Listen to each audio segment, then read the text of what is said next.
How we doing, ladies and gentlemen? Welcome back to the Sean Howard channel. I'm Ron Swanson, and we're here with Darius Wright once again to delve into, not a big topic, just, the mysteries of the entire cosmos. It's not a big deal. But Darius, how you doing? How you been since the last time we spoke? And introduce yourself for anyone who may not know who you are. Yeah, I've been doing good. My name is Darius. I basically teach people how to awaken their dormant abilities, pretty much, and accessing home. Yeah. That's it. Remembering where we came from. Yeah. And I do remember that. I have that memory of where I came from before I was born into this place, and helping people remember that is the ultimate key and the mission that they call the great work. So that's what I'm doing. Hell yeah. And all Darius's links are in the description. If you want to find out more, you can use them. And listen, before we delve into this, I need to circle back to episode 1 for just a second, right? Because that interview, it was at a weird time. Darius and I were just touching on this beforehand, right? Like, I'd sort of stepped away from my journey for a while, right? I was focusing on the husk, the part that you go to a doctor or a therapist about. That part of the journey needed some adjustment. And I'd shut myself off. And you and I had our initial interview. And it sort of started a very bizarre set of dominoes that were started to follow Darius. And I find it very interesting that a lot of the things that you were talking about, the universe, free will, love, our understanding of the true essence of where we come from and where we go to, it began resonating in a way that it really hadn't done before. And it was this draw. The one thing that I'm drawn to, Darius, from it was the understanding of how important love, free will, and how the universe is got a beating heart, right? And is this essence of, I mean, let's just, for layman's terms, because of my simpleton mind on this, living thing, right? You know what I'm saying? But for those of you at home, I don't mean like a gelatinous blob that we're all stuck inside. Like it's a little bit more to it than that. And everything pulled me to having this understanding of love and free will, and how that is then how the universal contract that we're all bound to, how the evildoers are superseding and using it all against us, is really the epiphany that I'm having. And can you talk a little bit about love, our free will, and the living organism of everything, if you will? Yeah, I mean, love is the ultimate force. So based off what I was saying last time in our last conversation, is that many people think that love is not the ultimate force of all things, and they would easily mistake that the anger that they feel is, and they think that that's more powerful. But I always use this concept. If you ever did combat sports, anybody did combat sports, which you have a lot of them within this community that has, you'll realize that your anger for that opponent helps you beat them. Yeah, it does. But then put your child or someone that you love the most in the corner of that ring, and your opponent is basically says this to you, that if you do not defeat me, then I will kill the person that you love that's behind me. Then your love for that person will surpass any anger that you've ever had to defeat the opponent, because love is more sharper or more powerful than hatred ever will be. And you see, they've used the hatred, they use the suffering, because hatred and suffering is all ties together. They put you in that space to hate them. With you hating them, you actually weaken yourself to them. You weaken themselves to the same frequency that they use against you, the same frequency that they literally feel about you, meaning they hate you, they want to kill you, they want to vaccinate you, they want to chop up your children, put them in the meat supply. The list goes on, and you can finish the rest, because a lot of people already know. Now,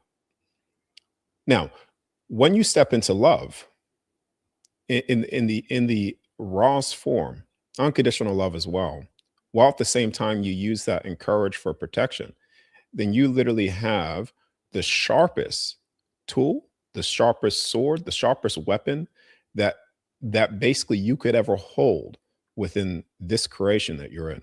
It is the sharpest tool. And so when you step into that towards those people and also for protection of those that you love the most, you'll find that is the only thing that wins this. And even the fact of winning, you see, the moment you step into I'm going to fight, well then you've already lost it as well. You see, because within the fight there's a loser. So you even stepping out of the chess game of playing the game, and Mhm. you begin to realize that you are the very source that even makes the chess game even possible. You see? This is very much there is no spoon, right? You know, that moment in the Yeah. Matrix. This is so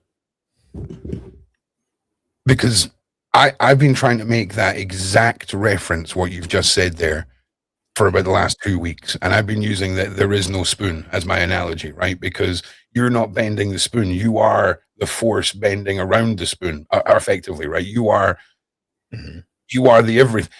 I'm trying really hard to not sound like a moron, Darius, with the way that Yeah. I explain this, right? But Well, can you yes. just continue on with what you were saying? I'm sorry for interrupting you. Yeah. Well, you are the everything. That is it. So you see, we get caught up in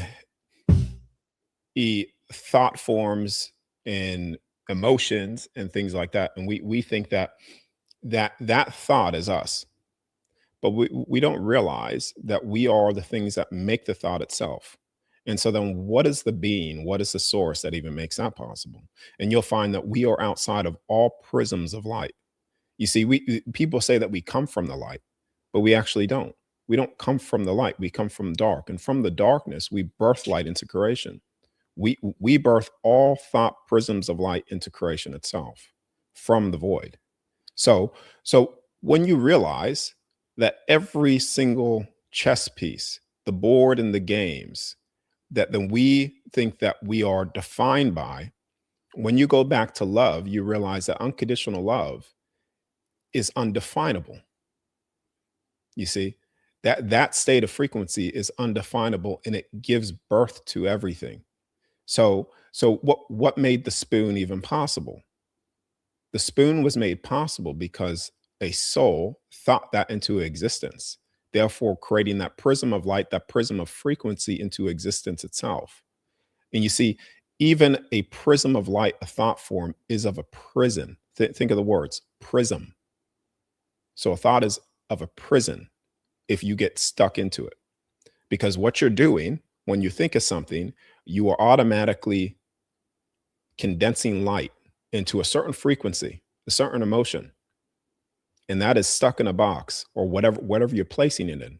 And therefore, it is, you could say that is a prison itself. And this is where people get stuck into their emotions. They get stuck into hatred. They get stuck into this, not realizing that they are actually in the prison of their own thoughts, thinking that they can't escape it, but they're even beyond that. And then this is where you even get people as well. They'll say, well, I'm afraid to step into that state because I'll lose myself. I'll lose And myself of personality or whatever. is Yeah, that good. is that the human condition, or is that human conditioning that we're seeing play out in our minds? Are we pre-built this way, or is this a reprogramming of our minds that have made us? I don't. I think I may have lost my point there, Darius. No. I get what you're saying. It was pre-programmed. Yeah, yeah. So programmed during the course of our life. Okay. That's what happened because when you are born as a child, you don't have any of these belief systems of structure in that way Mhm. because you're fresh from the other side, so you know that anything's possible. And then your parents, it is your parents that instill the first lie in you. They lie about something, whether if that's a holiday or this or that. And they put the first lie into you, which then um, you could say temporarily makes you disconnect from the natural state, which is you already know all things and you access all things when you become pure. So that purity is love. That purity is unfiltered love and no restrictions. And a child already has this. And this is why they're able to see things or communicate with beings. But as they get older, they're programmed through the systems of fear, the systems of propaganda, the governmental systems, educational systems, healthcare systems, to then constantly suppress and make you, this is the way you do things here. And when that happens, you then disconnect yourself from the purity state, which then disconnects you from source itself, your source, which is not a disconnection 100%, but you lose that it's an effortless flow of remembering. And this is why even I teach people how to come out of body, but you do not need to come out of body to remember this, because it's already within every single person. Once you stop lying, when you stop being dishonest to yourself, and you become pure, because we were all fashioned in the you could say imprinting ourselves into this. We were all fashioned in purity. Every single soul is fashioned in purity, and we are from the very divine. And that purity comes from, not, like I said, not lying and being truthful. And when you're there, you step into the undefinable, which is, in a sense, stepping back into that frequency, the resonance of love. Because all this is about resonance. All of it is about resonance. So when you are in a state of resonance of the opposite of where you come from, well, then you turn into death itself within your spirit, within your soul, and within the physical body. And then the physical body will start to manifest illness within yourself, possession, etc., demons. The list goes on. And when that takes place, you think that this is a powerful state, but you've been manipulated and deceived to believe that. And you think that you have power and you're wielding power of some sort, but you're not. You're actually wielding death, causing death on yourself. And when the physical body has an illness, it's just a manifestation of all that hatred and all that fear, all that anxiety, stress. But when you step back into love, you literally walk with the other side, you walk with the divine, and you become life itself within your spirit, your soul, and the physical body. And this is even proven as well. Once you step into that frequency, that resonance of love, your cells start to react differently. They start to, your genetic makeup starts to change. You start to do the opposite of death itself, and your cells start to express themselves in the divine way. And this is why you hear, even in some scripture texts, that once you become pure, you'll never taste death. And that's true in a lot of ways, because the soul is even, the soul even has authority over the physical form, but it's not pretending. No. And just to back up what you're saying, right, with some science for the science people, right? The experiment that was done with the water, right, where they put different words on the outside of the distilled water, and then they looked at under, I think it was a black lens microscope, I don't know the science, but you can see a very different reaction to water depending on it, whether it's a loving or whether it's a hateful intention. And when we're told that what we're 80-90% water, it really puts it into perspective when you meet someone like Darius and you need a visual or you need a bit of science to go with how intention and feeling can really make a difference, not just to you, but your surroundings. And I think this is a great way of doing it. I think that's one that people do with jars of rice as well, Darius. But yeah. Understanding that, I think a lot of people misconstrue when we talk about love, that we're talking about, well, you know, if I don't have a wife and I'm alone, how can I be part of the love gang, right? But it's beyond that. It's the understanding of the giving, the receiving of love. It's finding love in, and this is going to sound corny, but nature, sunsets, the world, right? It's feeling that connection.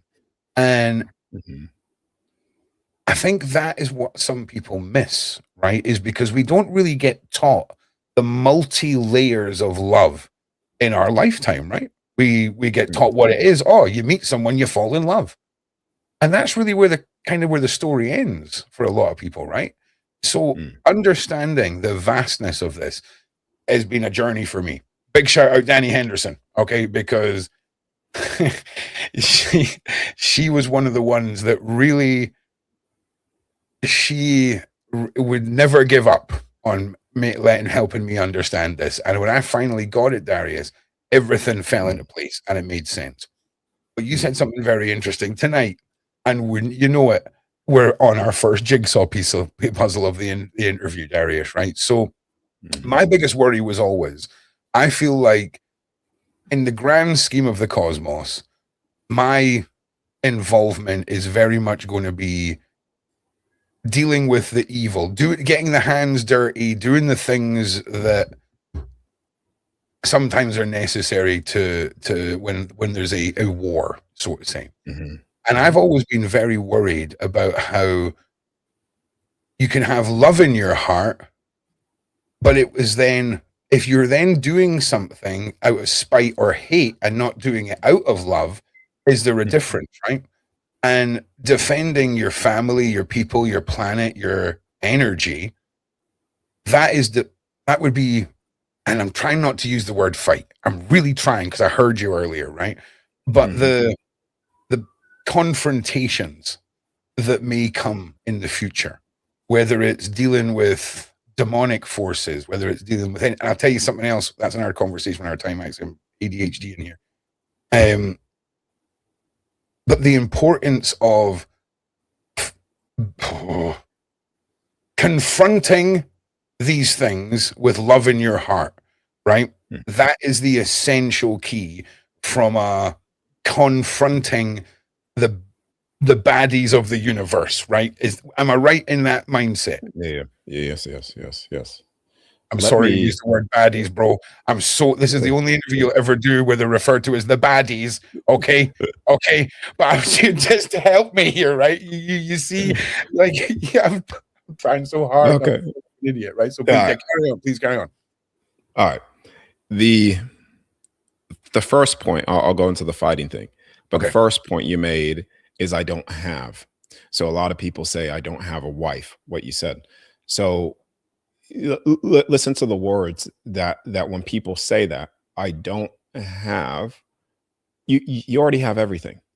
Yeah. So the pursuit of looking for at any form outside of yourself, you always tell yourself, I need something outside of myself to have that which is already within me, because that love doesn't need a partner. It doesn't need a wife. It doesn't need this or that, because it's not something that you need to have in that way. I don't know how to explain it other than that. Like, you cannot, the moment you try to grab it, think of it like I get water. it. I'm fully with you here, because you see, what was interesting is I was trying to understand the opposite of evil, right? Which is, to me, is love. Because if let's say I'm the most evil person in the world, you're the most loving person in the world, and we both stand still and do nothing and say nothing for our whole existence, our evil and love doesn't manifest to affect the world in a traditional how we assess a situation point of view. Okay, we can go into the underlying how screwed that evil person is, right? We can go into that later, right? But it's the acting upon it, right? It's the manifestation of the act. And I don't know why I'm telling you this. I just wanted to say that and have you confirm it. I'm going through and I'm sorry, side chat. This is another one of these weird interviews where they're meant to happen because there's information and there's things that need to be checked off. So Darius, please go back to explaining. I'm going to be quiet now. Yeah, cool. But yeah, it's even the having, like I don't have it. Well, think even further where that comes from. The people that control you are controlling you because they feel they don't have something, and they pursue it within you. So they pursue to control you. So I need to have them underneath control. So the pursuit of trying to have something in that way, you still are operating in the same frequency of the very they themselves, because you don't realize that you are every single thing that you ever desire, and everything that you could ever make is already within your very essence of your soul, your being, from where you come from. Because even when you cross over, there's no desire to have, because why would there be a desire to have when you already have everything? when a thought is almost instantly it is instantly manifested in front of you with your will and your spoken word. It's bam there. You are the all having of all things. Now, even when you go into the fighting and the basically love and hatred, how do you fight in the presence of that? You know, and this is where you'll see that this could get confusing because, all right, Oh, this is the when you're part on that the doesn't confuse me. How you're talking yeah, now is the part that doesn't confuse me. Like I am yeah, fully on board, bro. okay. 100%.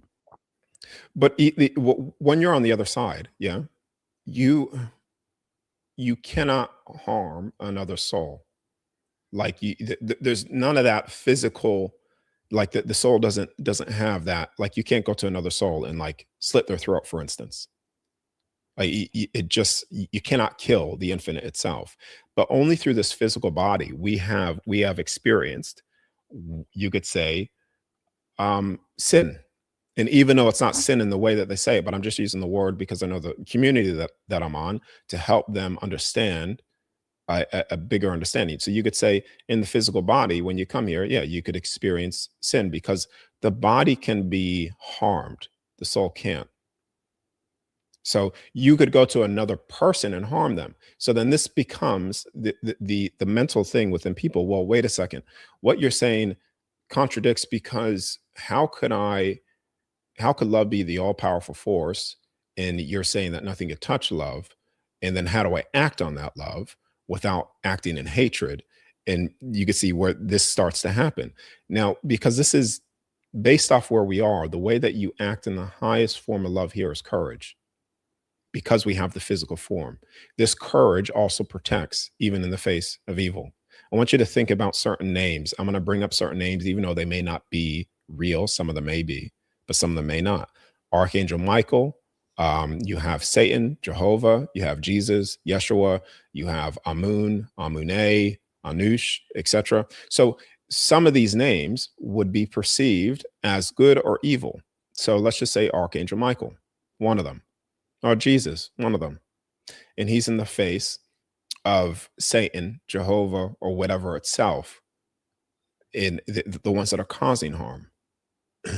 Now, when you look at Archangel, how he's fashioned in purity, how they depict him to be, he's fashioned in the armor of God, fashioned in the armor of love, but he could still protect innocent people when evil things try to attack the physical form where there can be harm physically done here. That is still an act of love of protection. Protecting people is an act of love. This is why justice, you could say, is important here. But there's no greater justice that you could give. Put it this way: when you try to do justice here, and you think that you're hitting that the full justice of it, it's not even close, because the full justice comes when that soul sees itself in the divinity of love and judges itself, not you judging it, and because there's no unconditional love with a judgment. But when that soul has done the wrongdoings and it's facing, the soul's doing the wrongdoing, facing itself in the face of that love, it sees itself again. And it places the judgment on itself, and the unforgivable sin is a sin you can't forgive yourself for. So the love here is protection. It's not necessarily sitting down and doing nothing, as what some communities want you to do. Now, I get it. Yeah. Now, you know, this is the cosmic version of swing at me, bro. Right? In order for me to protect and to act in courage, there has to be, you have to swing first, Darius, right? The evil has to have swung for me to protect and step in, right? Or mid swing. Do you know what I'm saying? Like, which is really funny, because as soon as you said I'm going to name some names here, I was going to like, please say the Jedi. Please be like, you know how the Jedi will not attack first and it's all defensive stuff. And then you hit me with the religious stuff. And I was like, all right, okay, fair enough. I'll save the Jedi for later. No, that's a good concept too. I know, right? So, but so it's very much the universal swing at me, bro, first at mindset. So I get that. That's locked in. Carry on. Thank you. Yeah. Now,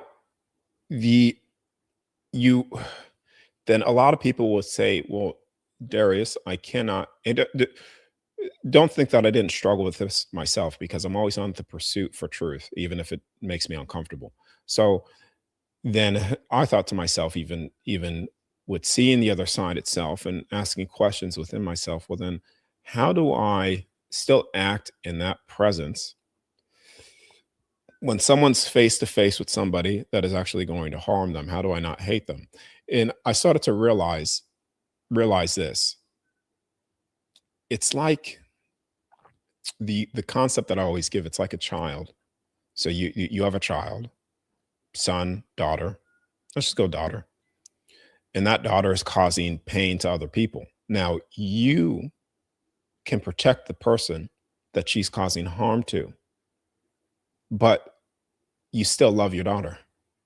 Of course. So you have to view everybody, which everybody is, a child of somebody. And if you could understand that everybody's a child from somebody, and that mother still loves that person, then if you could step into that state and view them that way, then you could still protect the people being harmed, but also understand where they're coming from, which is just a child in pain. And really what they're saying deep down inside when they're coming after you is they're saying, help me, I'm in pain. Because you would never, that would never self manifest within yourself unless you were not in pain. You would never try to cause harm to another person if you weren't paying yourself. You take a lemon, you squeeze it, the only thing that's going to come out is the lemon juice, because that's what's inside of it. Now you take a rotten orange, you squeeze it, the thing that's going to come out is rotten and a rotten smell, because that's what's inside of it. So the very act of trying to harm something is your pain within yourself, your already death within yourself. And when you could realize that, and you understand that love is the cure for that, and also helps them back to the divinity.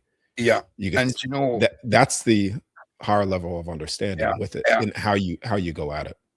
Because I learned a long time ago that hate's a waste of time. It's a waste of time. It's a waste of energy, right? So you don't have to. I understand the concept of not having to hate something in order for it to be an opponent for that matter, right?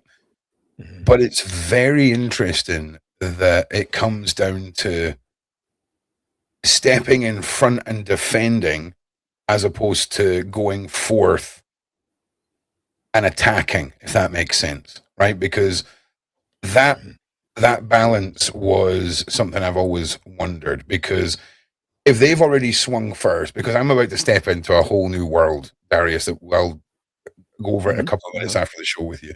There's an interview on Danny Henderson's channel coming out all about me in the next couple of days. Go and check it out over on Danny's channel. But understanding that once a dark force has attached itself to a child or a person, right, that's them already swung, right?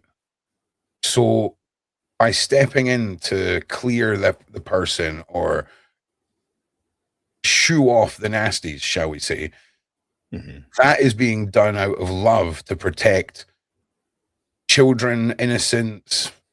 Would that fall into that universal safety loop of a loving act? Well, yeah. If a child's being harmed, and someone's trying to, let's just say manipulation itself, you could say that's an emotional thing, which then turns into a negative spirit within that child, which then you could say is the possession of that child too, if it allows it to be so. So yes, that's a swing. Okay, good. And you can protect in that way. But it's like I said, it's the feeling, because you could sit there, and I'm just saying this based off of what I have seen for myself. Sure. When I've done certain things, I know the feeling that happens from that. If you do not, if you pretend, if you say, "Oh, I'm doing this in an act of love," but you're pretending, it's totally, you're gonna see it for yourself. Yeah. Like that's the thing that you judge yourself. Well, I have zero doubts or worries about my love, intent, or my will, my beliefs. That is solid. This is very much like the final checklist before the castle doorways open up. And Yeah. I feel like people like yourself and other incredible individuals are almost the ones that are going through this checklist with me at the moment, but I don't know what's on the checklist, and you don't know why you're here to read the checklist. But when we see it, we go, "Oh yeah, this all makes sense," Yeah. and that's sort of brought a lot of things together. Yeah. And Darius. it's you could say hmm, see, if you're a fighter, like if you're combat sports, a lot of people are going to be asked to put on their gloves in a loving way. Mm, You see, if you or a lot of people are being asked to put back on that armor just due to the amount of manipulation that a lot of people have been put underneath of just going, okay, the act of love is doing nothing, and there you go. And you could say that that is an act of love too. Sacrifice is an act of love. It yeah. is in a way, but you see, this has already happened in the past. But that whole thing of standing back and doing nothing. But right now, when you have a group of people that stand in the unity, that resonance frequency, and moving forward, I promise you, nothing could stop that force. But when you step into hatred, then they could stop that. Mhm. They could Oh stop yeah, that force. Yeah, fully. 100%. Yeah, I just want to say as well, there's so many things that I fully get that you're saying that there's no way in this world I could ever explain back to another human being, but I fully understand, like inside my soul, Mhm. exactly what you're saying. And let's talk about frequency and how we're all connected. Let's talk about how we're in my head. It's like liquid, right? And we're all connected on this frequency, and we're all shut off, Darius, right? What can people do, right, to try and combat that? If they wanted to try and topple the first domino for themselves, is there advice that you would give to someone who is really at the start of their entire awakening, right? Is there something that you've learned over your years that is a key piece of advice that you could give to those individuals? I did say this before on other platforms, but I'll say it again too because it's Okay. important. And a lot of people may say, I could probably sense the energy. Darius, you're just repeating yourself. Why you say all the same things? And I state this to these people. Okay. I'm going to say this. Such a weird concept. Why would you be repeating yourself? Well, I mean, it's a new crowd, bro. Okay, I don't know if you know how like information spreads, but it's through repetition, bro. Okay. Yeah, well, 100%. But it's this, man. It's this. Okay. Because a lot of people say, "Oh, you repeat the same things," and I say, "Yeah, because truth is not forever changing." So once you figure out truth, then you're gonna say the same things. It's Same like thing. figuring out how the body is. The body has Yeah. two arms and two legs, and Yeah. you have organs within the body. When you map those out, that's not going to change every 5 minutes just because people want new content because they're Right. fixated on not truth, fixated on the next thing, the next distraction. Let me just go here, go here, go here. Say something new that contradicts this and that. Mhm. When you figure out truth, it's forever solid. It's a foundation.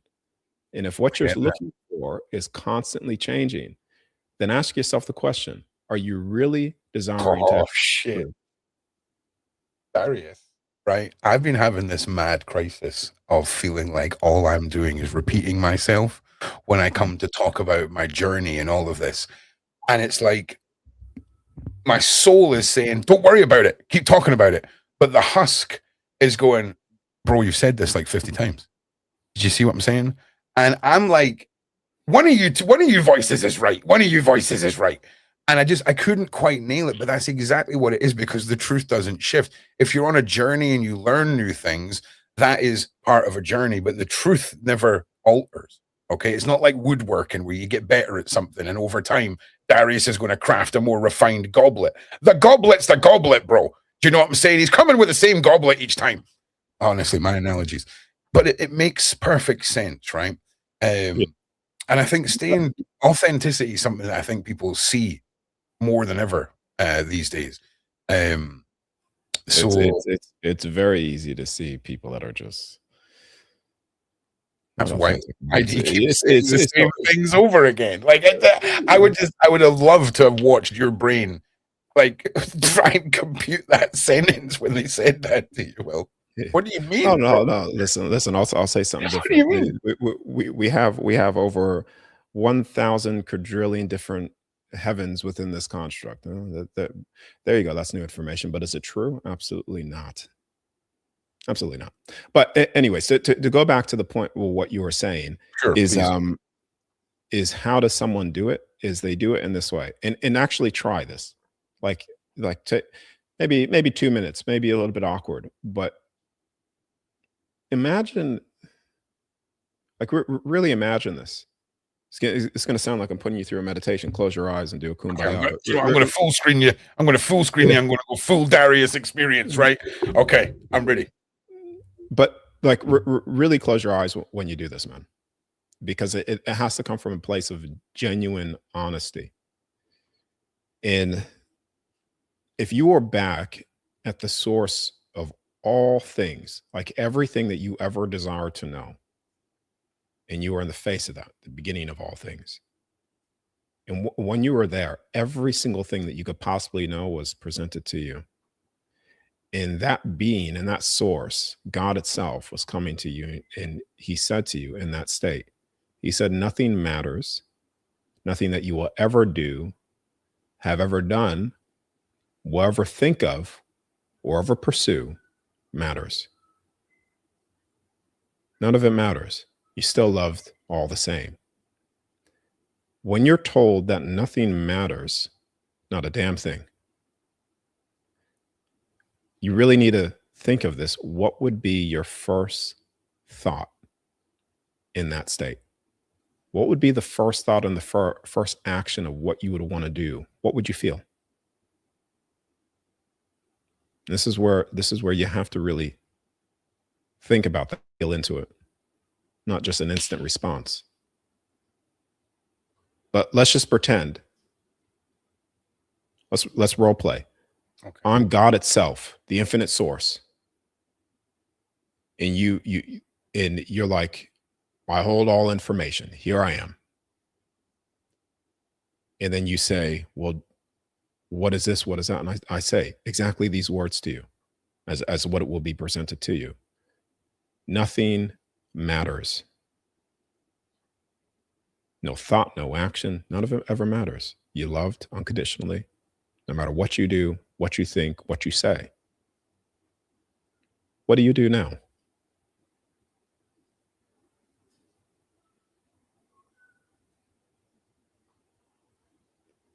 You see, and some people may go into, in that state, they may go into, well, then I don't care. No, well, I felt like I intensely wanted to voice that I felt the existence of love. I felt light. I seen that it was a warm light. That's what I felt, and I don't know if that's got anything to do with this. I'm just chirping in. Yeah. That was a weird moment for me right there. I'm not gonna lie. No, but what would be like, Ron? What would be like if we were to be totally honest? Like I'll tell you mine when I step into that state too. But what would be your first thought? Like if you were able, one that was spoken to you, you were able to do whatever it is that you wanted to do, no matter what, good or evil. What would you want to do? Prove him wrong. I want to prove him wrong. I want to prove you wrong, metaphorical God Darius. That's what I want to do. I want to prove you wrong that it did matter, and I want to prove you wrong that, yeah, it did matter. That's what I would feel, metaphorical God Darius. That's because we're still role playing here, bro. Yeah. Because that's what I felt. I felt like no, it does matter, but it does. Yeah. But okay. I mean, it probably doesn't. But I mean, that was my initial. I'll shut up now. Sorry, carry on. Well, it does all matter. It does all matter, and you're right about that.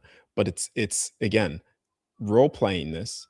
Yep. If you could be honest, not putting any filters, and people that are listening to this, Yep. listen, you could be honest because no one's going to hear your thoughts. Hmm. No one's going to hear you. But your first thought and the first thing that you would want to do is you remembering that's your authentic self.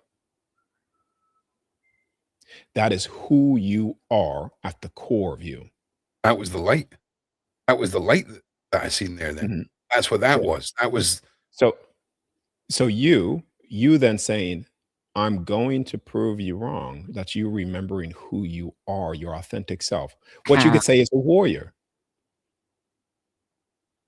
because that's only something that someone would say if they are a warrior of light itself. do you know, In that way. But once you say that, once you are honest and you say that, you remember your authentic self. And when you remember your authentic self and you are honest with yourself in that way, you the highest version of love, or one of the forms of the highest version of love, is authenticity, not lying to yourself Mhm. and being honest with yourself. And then you step into that resonance of frequency. Now, if you are unhappy, this is the double-edged sword. If you are unhappy after when I said that it does matter what you do, if you are unhappy with your decision of what you would have done in that moment, then that is the unforgivable sin that I talked about, because you are the only one that you could never escape through all of creation. And if you are unhappy with yourself, you will be hell within yourself. Yeah, no, that wasn't a worry. I wasn't concerned about that. I was Yeah. like, what do you mean it doesn't matter? Like like that was my feeling. And Yeah. when you were talking, right, I Mhm. closed my eyes, done what I was told. And you know when you're trying to keep your eyelids closed sometimes, they start going into a bit of a spasm, right? And you get these light leaks coming through. It was like that without any movement. And then this weird, as if I'm looking up through water, right? And you're standing there with a torch, and the big cone of light is coming through this weird darkness, right? That's what I started seeing as you were talking. I can't remember what you were saying. It was very like I was just being led by the sound, really wild, Yeah. interesting, very Yeah. interesting. I mean that's something that I'll really meditate on for a lot of people. And then how do you actually, I mean, that's a thing that you could just mentally do. But We see then that's how do you common. actually see it? Mm. Like how do you see the other side is leave your body. Like it's not through psychedelics or drugs. You see, the thing is, everything holds a certain resonance of frequency. Everything that we touch from this pen holds a certain resonance of frequency. From mushrooms hold a certain resonance of frequency. You'll find when people take mushrooms, they all see the same thing, different from near-death experiences or out-of-body experiences, because they're tapping into the spirit of the mushroom, accessing the dimension of that resonance of frequency within there. And this is why when you take things, you're not actually seeing the full truth at all, even though you think you are, but you're not, because you're tapping into that vibrational frequency of what that plan is. So I'm with you. By the yeah. way, when as soon as you said "spirit of the mushroom," that threw me off completely. That was one of the coolest thing you've said on any of the interviews. The spirit of the mushroom, right? If you were Darius is down with the spirit of the mushroom, we're all down with the spirit of the mushroom. But it's true, right? Because I totally get that too. There's been some shamanistic moments, shall we say, in my lifespan, and bro, I'm not gonna lie. There's profound things going on in my brain right now. Okay. And I've sort of maybe derailed our original conversation. I can't remember. I'm in a state of constant download right now. So No, we it's were good. talking, we were talking about what people could do, right? There we go. See, thank you. We're talking about what people could do, right? And then you took us through that small guided moment there, and then my brain reset. So you might need to help me here. So what are we talking about next, Darius? Because my brain has just completely No, good. fragmented, All good, bro. all good. All good, all good. Yeah. The second thing, the second thing someone could do is is learning the out of body state, and Okay. not it's not remote viewing, it's not astral projection, it's none of these things, but learn the out of body state. Take yourself through the near death experience, because that's essentially what it is, where you fully 100% separate your soul from the physical form. Now you could listen to what I'm saying, you could do those exercises. Yes, it'll give you access to truth, because it's already within every single one of us once we do those things, what I already discussed.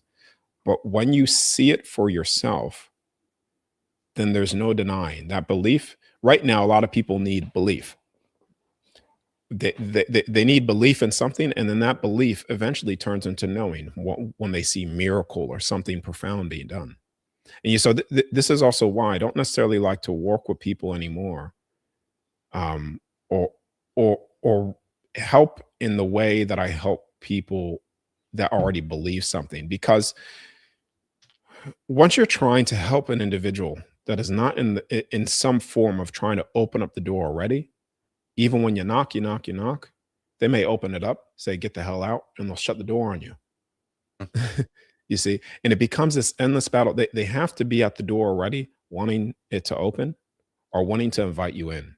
And those are the people that I help the most, because the belief is already there. And when the belief is there, they don't realize it, but they may believe in what I'm saying to be true. And they're like, oh my God, it's you helped me so much. No, no, I didn't. No, I didn't. I just simply reminded you, and you did everything for yourself. Hmm.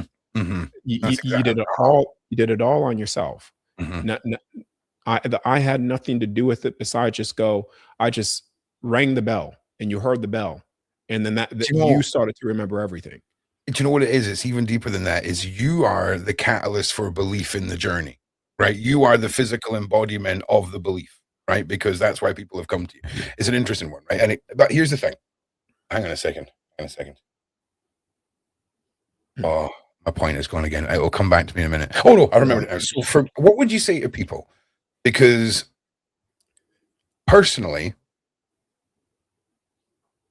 I've got this hyperactive mind. So I struggle with traditional things like meditation or trying to astral project in certain ways, right? But I don't feel it's necessary because I'm already everywhere. Does Mhm. that make sense? Like, I feel when I did what I did a couple of weeks ago to help this little boy, like this incredible change happened in this family's life. You know, it was massive, and it felt like nothingness to me. It felt like it wasn't even an even fight, Darius. I felt like I was pummeling a cheeseburger with my fist, and that's what I was up against, right? And I didn't feel like I needed to project to there because I my understanding of how we all connect, right, is Yeah. frequency, and we're already one. So I'm Yeah. already there. Do you see what I'm Yep. saying? And I know someone in the side chat is going to be like, "What is Ron talking about?" That is as well as I compute it. You got to understand how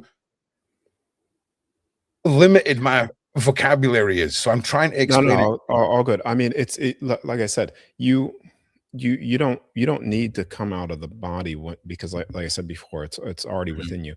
But the out of body will give you access to physical heavens, and being able to see outside of just this place. Now, that's the knowing part. But again, you already come from the other side. And what Mhm. people are missing is the remembrance of that. And so if you already know that, do you need to come out of the body? No, not unless you're trying to access something or remember something or see something or get access to things. But you could even still get access because it's still within yourself. But it's a different way. There's many ways to do this. But the out of body is the train to get there, the bullet train to get there for a lot of people, because they go, when they step out, they're like, wait a second, this is not me, who I am, that the soul is who I am. And then that flips the brain into it flips your thinking into, all of a sudden, well, wait a second.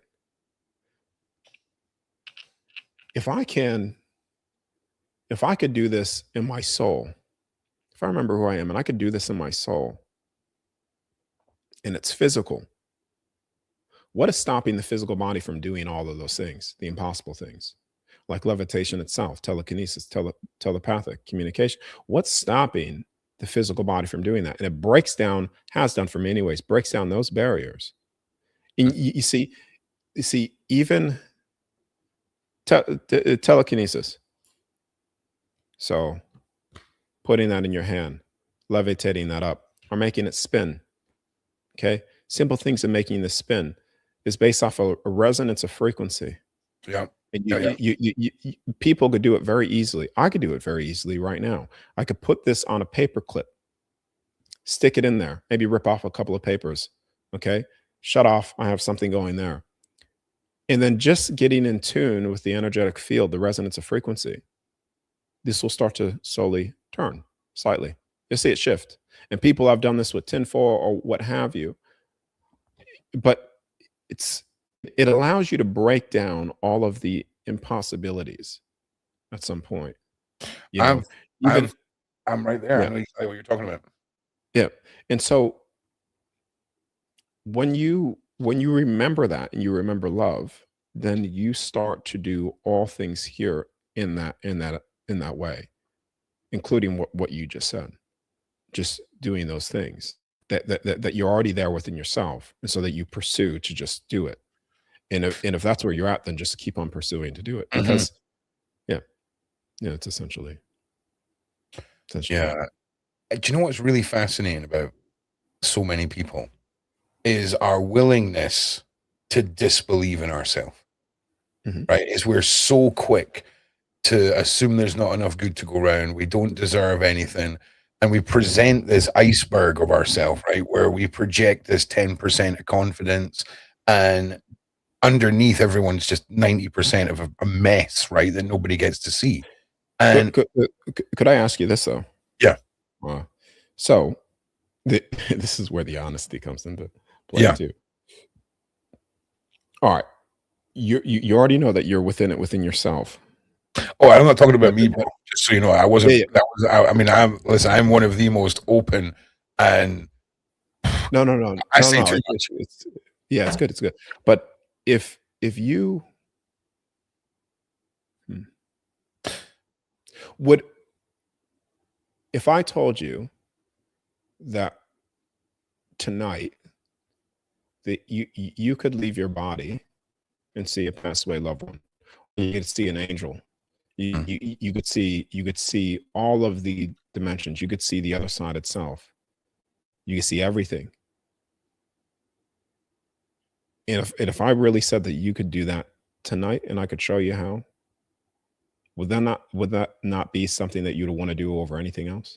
Obviously, obviously, yeah, that'd be pretty sick. I mean, listen, I'm autistic. Over anything else. I mean, within limitations, but I would really want to do that. Yes, I would, very much so. You can though. That's the thing. Even tonight you could do it. Oh, I get the analogy you're making, where most people, they require permission almost, right? They require someone saying you can do this in order for that domino to fall. And I think one of the things I'm learning about you, Darius, is, and I think where people talk about this repetition, is it's so important to be that figure of belief to topple that first domino. And belief and intent are so crucial. My belief and intent are rigid, right?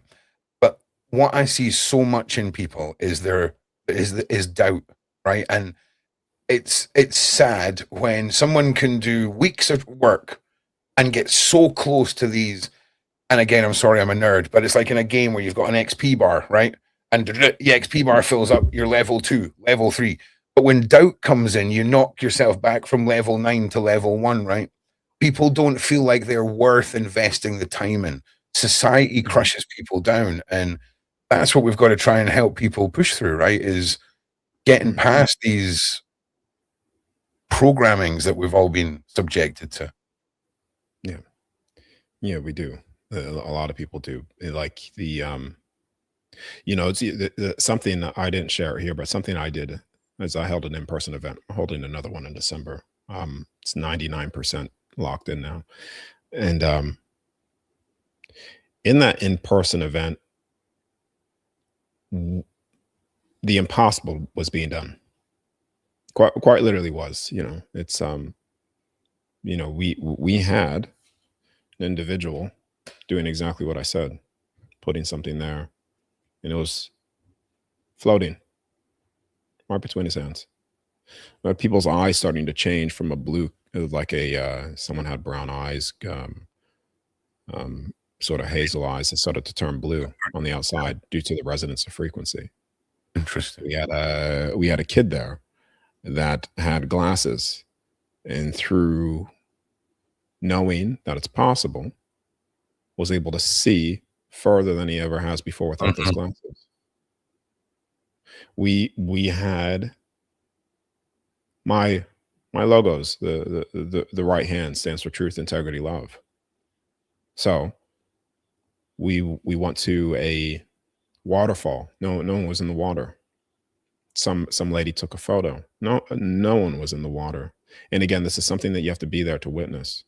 A right hand was sticking out of the water. And this is where, when you step into the resonance of frequencies within groups, you bridge the very spirit world into the physical, and you start doing the impossible. I had a handful of people hit sleep paralysis for the first time, people coming out of the body for the first time too. They're hitting that state. And belief is so important, because once you believe it, everything that they've told us is impossible, none of it is impossible. Not one damn thing is impossible. Like this is what I was talking about before. Like, even everything that we think of logical, we have to be logical here. It has to make sense, common sense in this. And yeah, I need logic to this. And you have to take that within yourself, put it through a paper shredder. Okay. That's what you have to do, because it's for some people, for instance, how do you see a golden, or not a golden hand, but how do you see a hand come out of the water like that? Well, logically, people would go, okay, that's this, it could be that, it could be this, disbelief. And before you know it, the spirit world, you cut it off. And when you cut it off, then you no longer could see. And then you wonder why. Why isn't this happening for me? Why isn't people communicating with me? Why can't I see truth? Why can't I access truth? Give me a meditation to do it. Well, I can't give you anything, because as soon as I give it to you, even though it's like you could say a golden plate with golden food on it, all you'll say is, well, that's not gold, nor is it. No, it's not at all. I don't see it as such, because your belief in it is already programming your disbelief, even when it's presented to you, that you'll never see it. Do you know what's crazy?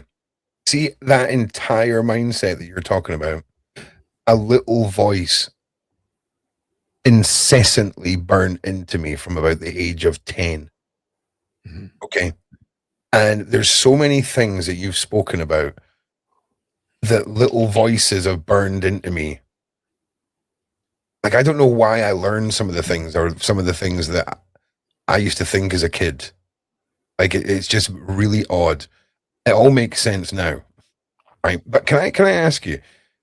I've got a friend who had ocean blue eyes, and she has started going through another chapter of her journey, and her eyes have changed to really, really dark green, with like almost what look like little suns around her irises.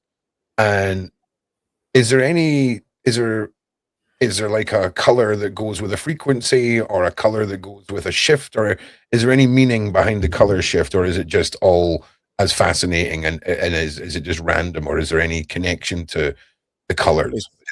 Yeah, I don't know the connection to the colors. Sure. But what I do know is that when the eyes change, it's the same thing. The windows are the The eyes are the windows to the soul. So when a person shifts dramatically, you'll start to see changes. Like you'll even see it physically too. Like people that shift dramatically their life within themselves. Split personalities is a good concept too. You'll see the shift even within certain appearances. So Okay. it's just the only way that I could explain it as well is it's almost as if, let's just say spiritually, because I don't know what happened with her, but let's just say spiritually, when someone begins to awaken, sometimes, not all the time, that resonance of frequency will make the eyes start to change of the soul eyes. I think you nailed it. I think again, it's weird because you're saying stuff, and then I'm getting a whole bunch of stuff that is what you're saying, Confirming. right? Yeah, Yeah. confirmation. So yeah, you nailed it with the window of the soul. I get now, without you explaining it, I get what it is you're talking about. So that's another piece of the puzzle. That's awesome. And do you know what? I'm kind of to say to everyone, I'm really sorry that the last two interviews have just turned into Ron on a universal mission using his guests as like ways of checking stuff off. But it's Well, I mean, if there's any comments, because I know we're live. If you want to. Oh yeah, absolutely. Anyone that's got any questions, get them in and let me know. But Darius, let me just ask you, right? Because your entire everything you do is it's an incredible journey you've been on, right? But I often ask people who, I mean, the majority of people they don't choose the path they're on, right? They're kind of thrown into it. And what's been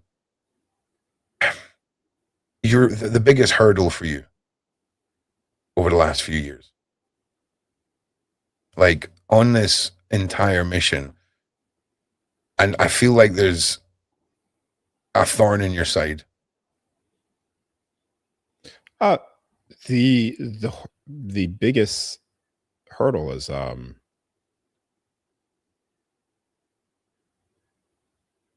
reach. Yeah. That's it. So, you know, I did agree to this before even I entered this place, but then forgot and then got remembered. Yeah, that's a better way of putting it. Yeah, that's a better way of putting it. And then agreed again to do it, thinking that was the first time that I agreed to do it. Yeah. That's how I'll explain that from now on, by the way. So when everyone hears me explain that the next time, definitely you heard it here first, because that's of course that's what we all mean, right? Yeah. And it's one even before coming here, I knew that this was my last time here. 2, I was supposed to come earlier. I remember that very clearly. I said, no, not yet. No, not yet. Not yet. Why do you say it's your last time here, Darius? Why did you just say that? Because that's what I know. That's what I remember. That's what I know. That's what I know, Darius. Okay. Because I don't feel like I don't feel like I've went to heaven at all, ever. I feel like I'm on version 1 of my soul, and it has been gathering whatever bloody information it's wanting me to remember now, and I feel like this is the one because it's time for me. It's fucking weird that you said that. Like, it's weird that you said that, because that's how I feel, right? Yeah, well, it is, man. That's an absolute. It's not a coming back to do this over, or try to do this or try to do that. That's just last time. So, and like I said, I knew that before I came here, and I even said that as I was a child. This is my last time here. And I remember not even wanting to be here because there was a for instance, people in my life now are older than me because I was supposed to come in at the same time that they came in. And so even though they're from across the world, here or there, I knew as soon as I saw them, there you are, found you. Found you. Now let's pursue the work. You see, and it's the thorn is making sure that reach is done effectively. And also how you reach that is gradually, even if it's in small groups, is by showing people everything that they think is impossible is possible. And the people are already experiencing that. Like, I'm being serious with what I'm saying. People are experiencing that. Trust me. Yeah. Just keep talking about bringing people together and showing them stuff. Just keep talking about that. Yeah. So once you end up doing that, then that helps the reach, because then they start saying, look at this, look what I could do. And then they start demonstrating those things to other people as well. And that is a thorn. It's like, okay, not wasting time with individuals that already have the door shut. And then basically showing people that want to open that door, and then they walk through it and they see all of it. All right. And then they may be connected with the people that have the door shut. And then they will go like, wait a second, I thought that this was crazy.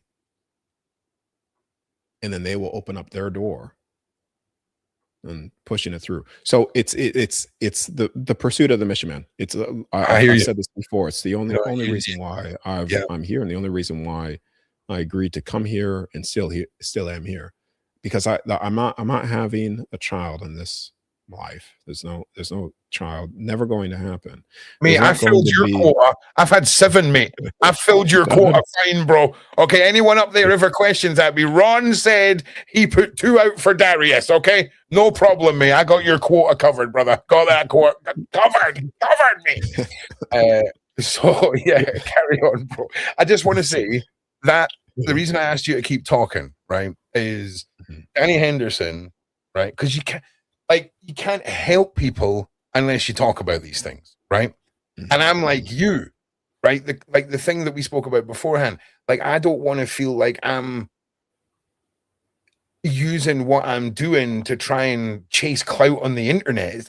I could quite happily, if I could push a button and let the whole world secretly know what I can do, so that nothing ever has to be said online, and my reward is the people I'm helping. Okay, that would be so sick. That would be so sick. Do you know what I'm saying? But you have to talk about it, right? You have to go, this is what I know. This is the truth. This is what I can do. Otherwise, you can do nothing, right? 100%. I mean, because this is where people are. You see, so that this is a place to reach in this forum. This is what people do. Back in the day, they weren't using you and I would be burnt, son. That's where we'd be back in the day. We'd be tied to a post, bro. That's where we'd be. Okay, let's be honest. All right. While they're nailing up their freaking posters, they're Darius and Ron roasting at midday, bro. Okay, you came back at a good time. If you'd missed this, if you came back 500 years ago, short mission, bro. Short mission. Do you know what I'm saying? So yeah. No. It's more what was it? I would say 50. I was supposed to come in 50 years before, well, the time that about 50 or 60, around that time. Yeah, you nailed the timing. You nailed it, bro. Like, economically, socially, everything. You nailed it. Because, yeah, man, like, you could have missed. You see, if you came in at the Dark Ages, that would have sucked. Do you know what I mean? I would have sucked I would have sucked a lot, bro. So, well, it's almost like, it's back in the 70s. It's divine timing, Darius. Yeah, it is. It's all timing, because back in the 70s too. Like, it's just like I was just going to say, even if we took your mindset and dropped you in 30, 40 years ago, it ain't landing, bro. Do you know what I'm saying? Like, the timing is biblical the right word? Cosmic is probably not a word. Like, it's one of those things. You know what I'm saying? It really is. It is, man. And it's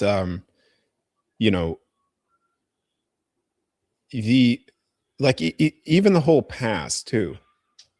Like people forget the past of what this place was. And I brought this up many times, but they honestly forget that all of the beings that I talk about were once here. And they forget the fairies. And the moment I say fairies, automatically people go, "Oh, he's one of those."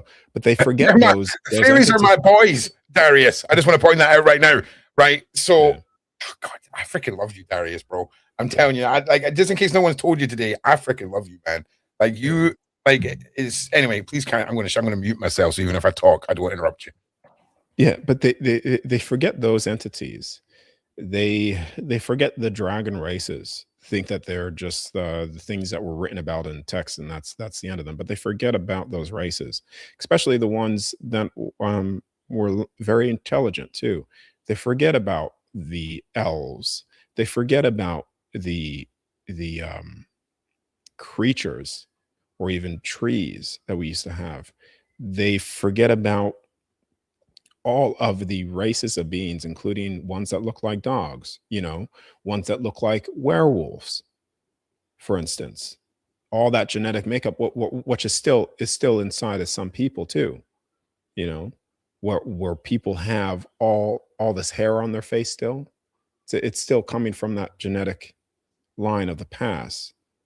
In that Anubis, in that era, what they depicted the dog person to look like. Yeah. They forget all of these beings, but I remember that from the past. I remember it from the past, and it's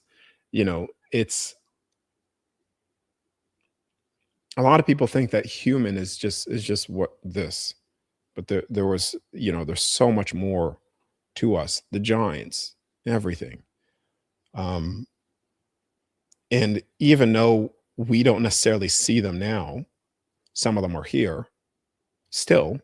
Like we still have these entities here, I agree, 100%. and it's all part of the great revealing, great unfolding. You even have now, if I'm not stating the timing of this, but I believe Fox News recently posted something about extraterrestrials too. Bro, like, Uh, listen, yeah. I'm assuming you genuinely live in the middle of nowhere in a hut, okay? Because, Yeah, I like, am in the trust middle me, of we're nowhere. waiting on the government releasing certain files, and they're refusing to. They've given us the Mhm. UFO files, 2 of them, bro, and I mean, mad. And now they're apparently gonna give us the alien files, okay? Because there's a whole Okay, other bunch of perfect. files they're refusing to give us. So, yeah, talk about Yeah. that. You're nailing it. You're yeah, 100%. Yeah, perfect, perfect. I am disconnected from the world in a lot of ways. No, So no way, Darius. No way. Okay, you totally seem like the kind of guy that's going to turn off this interview, go and sit on his lazy boy in front of his 40-inch chair, okay, and wire into Fox News right enough, mate. Okay, trust me, we get your vibe. Okay, get your vibe, bro. but Oh God. Okay, right. Okay, we're good. y'all good. All right. um, they're going to release everything, man. Absolutely. And like if it's already happening, what you said with Fox News, and that stuff's coming out, then Oh yeah. again, it's all the races, and everything's going to start being revealed. Hmm. You know, I don't necessarily know how they would do it, but I think it's just going to come out. This has been here for a long time. This race has been here this entire time. They may start with human races, the hybrid races, etc. May start with those. I'm more leaning towards the ones that look exactly like us that already work within certain facilities and agencies and government institutions. Like Yeah, I mean, that's where I'm leaning. That the first because then where that leads to is um all of the biblical type scenarios too of those entities, of the revealing of, well, where the beings that built the pyramids, what did they mhm. look like, what are the hybrid races, what do they look like, and we call them this or that, but even angel, this is all coming down to, at the end of it, it's all coming down to what I was telling you about before. The 12 heavens open up, everything is revealed to all people. Like it's all leading to that. Now And when you the see, races Phil, are revealed, they have to, when races are revealed, the question is gonna be like, great, we're not alone. Some people will be like, I knew that we weren't alone. But then at some point it has to come from, where did you come from? Where, and they'll say you came from this star system or this or whatever NASA says. They came from this. But then what is actually that system? And then it'll have to be also revealed that it's part of a different kingdom in heaven within this creation. That this is their section within this creation, you know. And then all that will slowly start to come out. Has to in the technology, like I said before, take a look at Star Trek. Somebody brought this up to me, replicators on Star Trek, that they can replicate food. They put a program, it gives them, it cooks them yeah, up a oh meal yeah, or yeah, whatever. yeah, yeah. I'm with you. That technology is real. It's like these types of advanced technology is already, is a real thing, because they're accessing the infinite zero point through technology. But then, you see, some beings even have the capability to access that within themselves. And like I said, doing the impossible again. You know, so yeah, all of it's going to come out. Every last bit of it's going to come out. I have no doubt, because it's like I was telling you before. I've been showing this. It's showing the reveal of this, and it's all happening as what I was showing. Some things are slightly off in terms of Jesus. secret, like, like in terms of, I thought, for instance, the I thought it should have happened back in 2014, like certain things. So it's like Okay. in terms of like the delay of things slightly off, that's off by a long shot, but it's still the sequence of events still gonna hit and play out. But my thing, when back in 2014, I'm sitting there, I'm like, we were, my abilities were turning on so profoundly in that time frame in Morocco too. We started to see, because it was stepping out of that disbelief.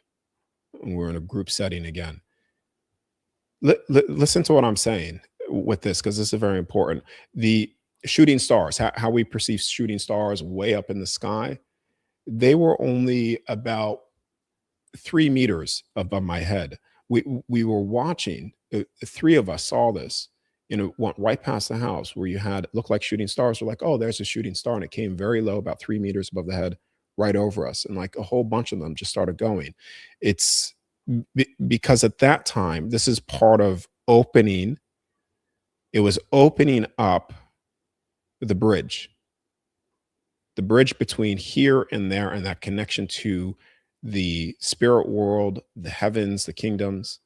And so I'm thinking to myself, okay, this is it. This is where we start to go into things, because a lot of foreclosures were happening back in that time that people don't realize, that was actually the reason why we are where we are right now with the foreclosure, what's happening with Trump on a lot of things in terms of exposing this or exposing that, or other things being exposed with that. This is always a corporation.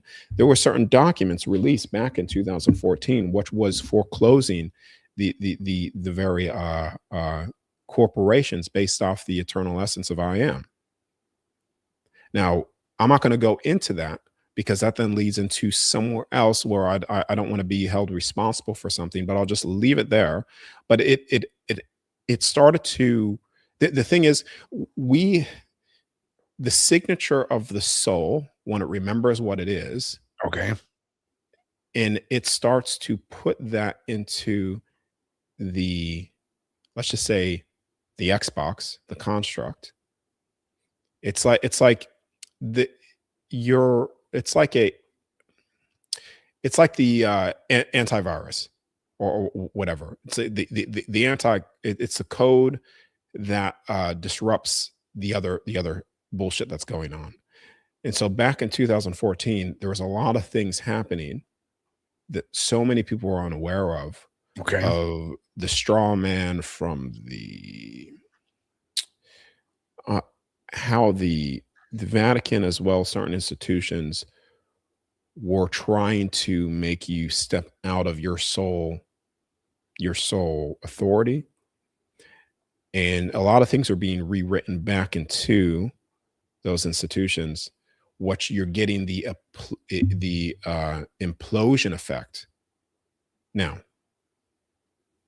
And now that's not to say that, oh, I'm responsible for it. No, what I'm just saying, a whole bunch of people were all involved in this, and we are seeing the effects from 2012, 2014 to now, to this whole thing starting to implode on itself or explode. So it should have all happened back then, because a lot of people were turning on certain abilities and gifts. So there was a lot of things. For instance, there's an individual that was supposed to be here in this time, and there's many of them that were supposed to be in this time that actually died in the pursuit of trying to pull this off and doing things. But he was supposed to be here at the time of all of this, and we all thought that it was happening back then, but it's actually happening now. In that aspect, of the exposure of all the control structures. And a lot of people thought that we were so crazy back then. A lot of the things that I was speaking about back then, you say, yeah. Has it got anything to do with the Higgs boson? No. Oh, nothing at all, right? No. I'm not going to bring it up because. Oh, that's fine. Oh yeah, you said that. Yeah, sorry. Yeah. Give me 1 second, everybody. Literally, I have no sensation left in my butt.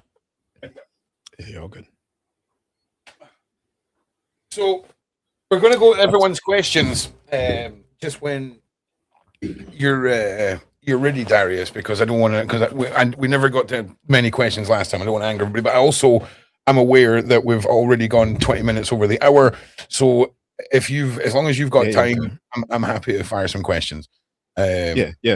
You're right. I'll just finish this briefly though, and please and do. then pull up some questions. But it's just know that a lot of things that were being done that behind the scenes, or a lot of things that people were participating in. We all know who you are. You know that I'm speaking to you, even though you're probably not present. But a lot of people were doing things that were public. Some of them weren't public. All behind the scenes, trying to spread out of the, you could say, the truth of who we are, even from the other side itself. And all of you guys that have done that, even though you don't want to be known, it's that effect back from those years is happening now, because that energy signature was imprinted back then, but it was also imprinted when you imprinted yourself into this creation. And with that energy frequency, that resonance, it's actually happening at the present where we are right now. And even though some people have died in the pursuit of that, and some people that were supposed to be here, they still are watching the very thing that's taking place. I've seen it myself, but it leads to, as I said, the revealing of all truth, which is who you actually are, what you actually are capable of. You will become what people call the impossible in physical form. That's sort of what all of this alludes to, because your ability to tap into the all-knowing of everything, the frequency of everything, the whole entire light spectrum to see all things will open up first within yourself, and then you'll begin doing those things. Because all of this from the very beginning was all corporation fictitious, man-made constructs, man-made beliefs, trying to seal you into disbelief, and also a corporate structure, a dead entity. And you trying to take you always away from that, siphoning your energy into these dead entities, these dead things that are all around us. And you know exactly what I'm talking about. I know exactly what you're talking. And with that, they have, I said you can never entrap the soul, and you can't. But what they've done is they entrapped your will, your will. What? Yeah. And in turn, your belief. 100%, 100%. And then they access they created an artificial 0 point through currency, and then enslaved you within the physical body to work for this artificial currency, to Yep. constantly put you into this state of suffering, of lack of, when you are the one that inherits everything. The very presence of yourself here already grants you access to all that is. Uh-huh. All that is.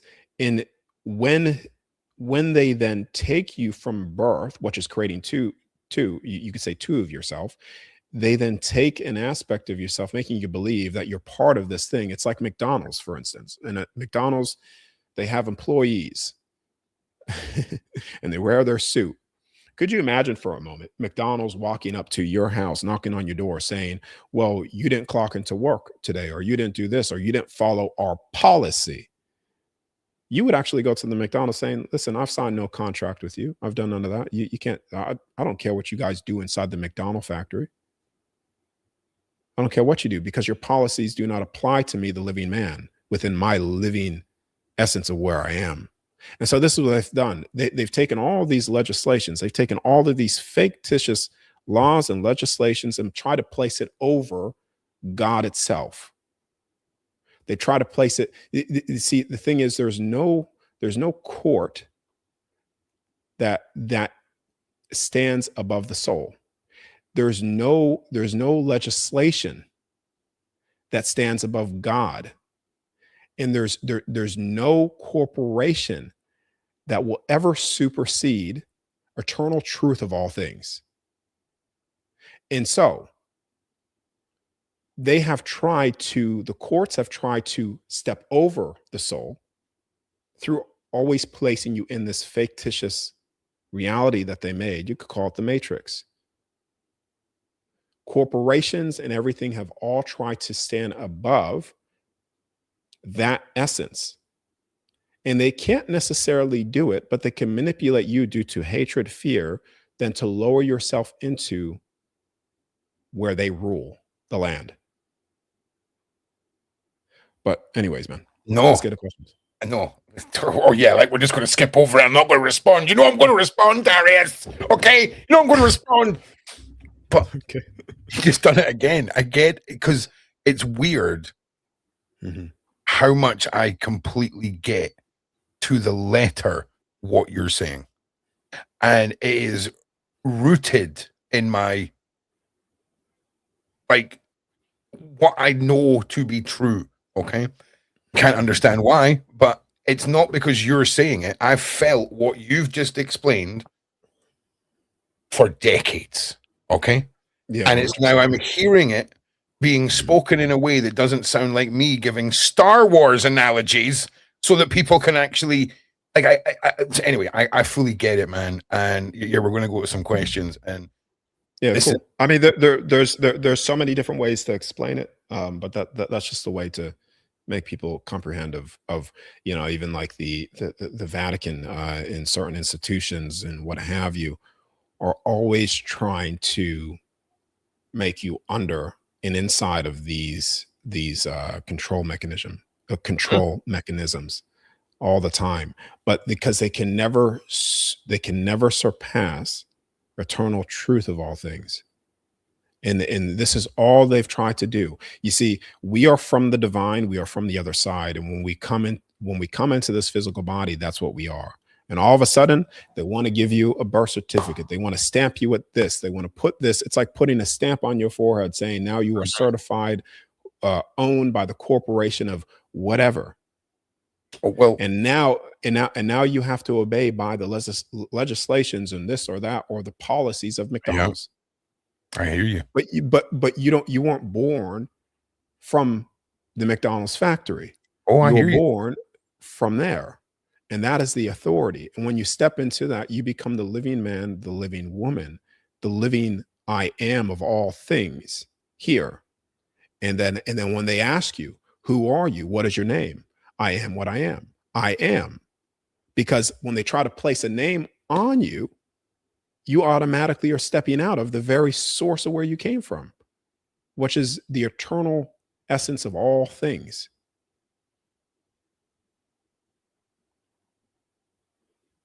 I get it. And we're going to go with your questions now.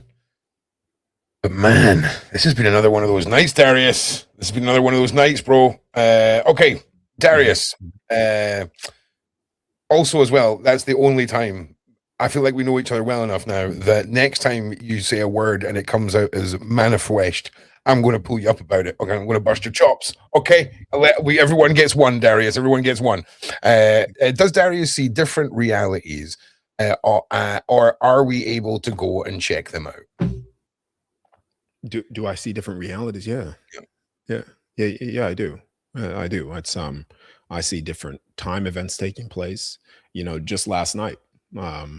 This is last night. I was out of my body viewing time, and I was seeing someone that's going to come to my house, and he'll probably watch us too. And I'm going to tell you, so you're going to come to my house, and I know exactly what you're going to do. I'll write it down on a piece of paper, and I'll stick it on the table, exactly what you're going to do. And then you'll see this video. That paper will be there, and you'll play that out. So potential time I see all the time of strong realities to take place. And when that happens, you're stepping into, you could say, different realities. I've been to different heavens, total of 12. I've stated this from the first to the foundation of earth, to the second to the celestial heaven, to the third to the golden heaven, to the fourth to the Eden, from the fifth to the cathedral heaven, to the sixth to the in-between, from the seventh to the angels, to the eighth to the seraphim, from the ninth to the throne of God, to the 10th to Atlas, to the 11th, which is where you could say connects to a certain star, which gives you access to certain beings, and then the 12th and the 13th being the container. Like, I've seen the heavens within the entirety of this construct, what you could call an Xbox game. Yeah. What could, when you say because I was really interested that you threw in the 13th at the end there, because you mentioned the 12 heavens. And again, I realize I've only done one question side chat before you start that. So when you said the 12 heavens, I was going to ask you, is Earth the 13th heaven, or is that in the 12? And then you mentioned that there was a 13th. Is there any significance to the 13th heaven, or the container, shall we say? Is there any significance to that in any way, shape, or form? Well, yeah, but I'll just say it's a containing force that contains all things here. Yeah. So, do we know what's beyond that? Yeah, that's Is that another podcast? Is that episode 3? No. Give me a second. I'm gonna turn off my camera. I'll show you. Give me a second. All right. Yeah. Okay. Yeah. Okay. Everyone, please make sure that you're liking. Oh my God, liking and subscribing. Make sure you push this out. What can we say about these interviews with Darius? They're just mind blowing. I'm just getting caught up with everyone in the side chat here. I have got questions saved. I am doing my best. Okay. I'm not really. I'm all over the place, but that's fine. Yeah. So let me take this off the screen. Come on. So as soon as you come out from the 13th, you and you're outside of this, all these 12 heavens, it looks like this. Okay, sick. Yeah. So you could say this is the entire construct that we're in. You could say that's the Xbox, and inside of here holds all of the different kingdoms and heavens within here. Total of 12. Is that human orientated heavens? And is there other places that, I mean, this is going to sound so crazy because I don't know how to word it, right? Is there other little everythings beyond that? Are we the only everything, or are there other everything? No. There's so within here, you say that's the center of that's the center of where we are, which contains everything that I'm talking about, all of the templates, all of what we consider angels, gods, giants, etc., are all within these different sections of heavens, and sometimes within here. Now, each one of these heavens have 13 kingdoms, just like imagine Earth having 13 different countries. The Earth would be the heaven, And then Yep. the 13 countries would be the kingdoms. So each heaven has a total of 13 kingdoms, which you get the lineage and lines from certain heavens. It comes from this line. It comes from, some people call it, it comes from the line of God, or it comes from the line of the seraphim, or comes from whatever is based on these kingdoms. Now, even when you're outside of here entirely, you have, let's just say what you said before. Mhm. So what you said was, okay, well, what exists outside of here? Well, you Mhm. could say you, the soul, there, and you could step into many. That's another creation. That's another creation. Sick. There are many different That's exactly it. creations on the other side. Wicked. That's Many different creations. wicked. Yeah. Could now in our creation, let's just argue that big one was our creation, right? Are Mhm. all alternate timelines and versions of our creation within that one freaking container? There we go. Inside that one container, or would the things beyond that container be different versions of our reality? Or is our reality and all versions of it contained within our container? I'm sorry if that was a long-winded one. Sorry. No. I think I get what you're saying, but the we within here, the best way that I could explain it to you based off that question, best way I could say it, within here, things are, I've realized very, very quickly that things are pre-written, Okay. meaning it's impossible to change them. Like, follow this through to the very ending and you'll see what I'm talking about. There are certain things that are pre-written. People say things aren't pre-written, the future is forever changing, and I'm here to tell you that it's not forever changing, that things are already preset in the very creation of this time event to happen, that no matter what path you choose, you're going to hit the damn brick wall and hit that Yep. event. Okay, Yep. now it's, let's just say that image. Okay, so that image is the construct of what I showed, and then let's just say this is a CD. This is called Minecraft, and it's a disk. I'm gonna put it in that console. So you already know the story is already pre-written on Minecraft. Okay. What Yep. you place in it, that storyline is already preset. Now you could go off traveling to this place or that place or that place, but the story, the characters are already preset of what's actually going to happen. So you think that you're progressing through the future, but you're actually progressing through the past of that which has already been done and already preset, no matter Uh-huh. what decision you Uh-huh. choose. Yeah. And Yeah. all of this, what I showed you, that creation, all of this was already preset as a game template, and it's already being fulfilled. It was fulfilled in the last, you could say, from the last reset or whatever. There's distortions playing out now, but it's already pre-written that this is freedom for everybody. Everybody remembers. And certain beings remember the agreement. Certain beings don't, but it's already preset, and the stage is already set for the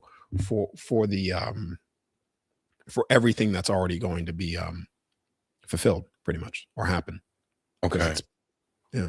Does that make Oh, sense? uh-huh. It's almost like what you're saying is if there's a preordained destiny, right? That may or Mhm. may not care too much about whether or not you have a latte or an orange juice at Starbucks. It doesn't make a difference. You're going to hit where you should be, regardless of how you try Yeah, and avoid it, right? 100%. Also, the Minecraft analogy, I felt like your brain was like, how can I bring this down for this guy to understand? And you nailed it. Okay. Yeah. So I appreciate it. I see what you're doing. And So, it's like, think about the servers, like they have different servers in games. mhm, So basically, let's just call, even break this down further for people, let's just call the Minecraft game the mhm, construct, yep. and that you have all these servers, and let's say we have 13 servers that you could join. Mhm, You have heaven one, the foundation here, which is the first server that you could join. You have the second server, celestial heaven, the third server, the golden heaven. And these are all just different servers within the game I'm with that you. are all preset. But the thing is that all of these, follow this through, because this is very important for people to understand the concept. All of these servers were once all open for you to access all of the heavens. It's like walking in one of the Minecraft things where they have those portals, where then Yeah, you walk through a portal to enter a different room or a different server. but the This is why password the protected them there, doorway, yeah, bro.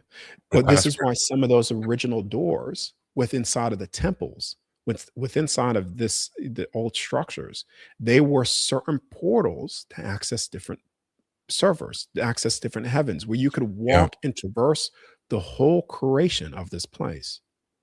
And it's these things are still, some of them are still activated, still online.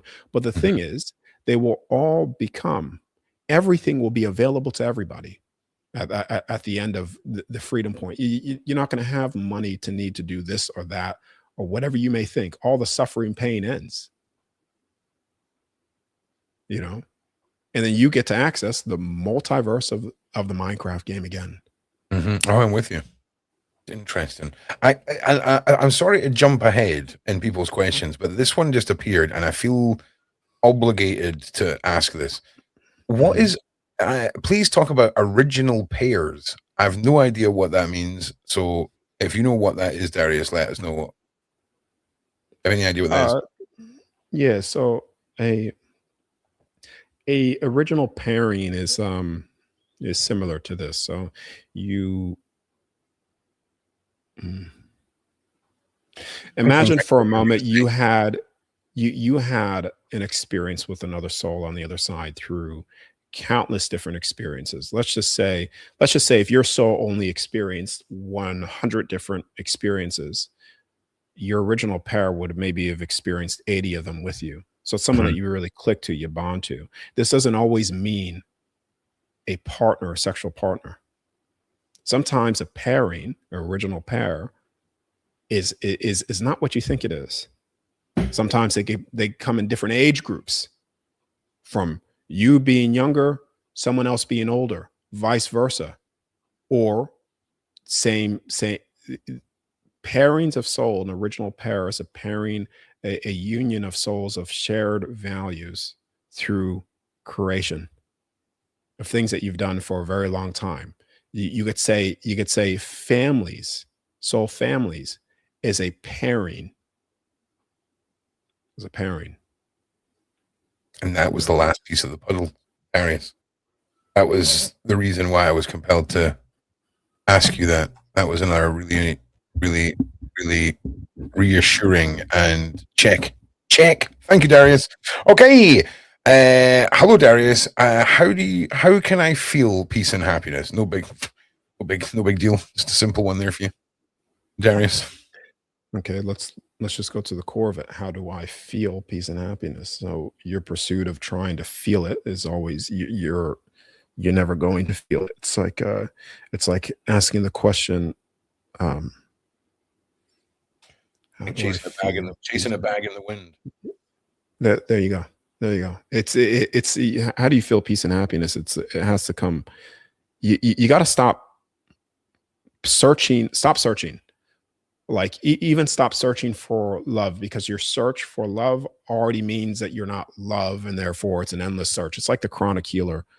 The chronic healer is that person that has nothing wrong with it, and then he goes on a spiritual trend or whatever, and then before you know it, he needs to cleanse his chakras, he needs to eat quinoa, and then this and that, and then it turns into, and then it's a chronic healer, and then he always self manifests things to heal within himself. So when you're searching in the, like, really, I need to find peace and happiness, well, really what you're going to do is you're going to find everything that is not peace and happiness, because you're trying to grab something that is of water, and that water is something that you already are.